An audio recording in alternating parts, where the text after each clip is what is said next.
La parabole du Fils prodigue est avant tout l'histoire ineffable du grand amour d'un Père, Dieu, qui offre à son Fils, revenu à lui, le don de la pleine réconciliation, mais en évoquant sous la figure du frère aîné l'égoïsme qui divise les frères entre eux. Elle devient aussi l'histoire de la famille humaine. Elle décrit notre situation et montre le chemin à parcourir.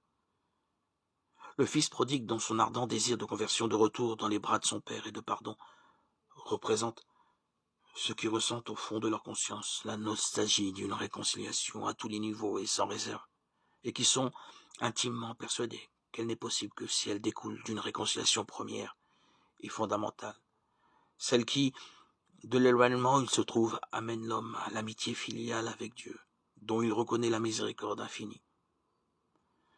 Mais lue dans la perspective de l'autre Fils, la parabole peint la situation de la famille humaine divisée par les égoïsmes. Elle met en lumière la difficulté de satisfaire le désir et la nostalgie d'être d'une même famille réconciliée et unie.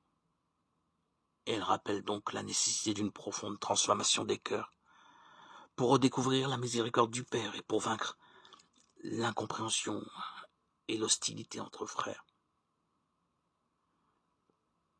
La conversion des cœurs et la réconciliation des hommes avec Dieu et entre eux sont les deux réalités intimement liées.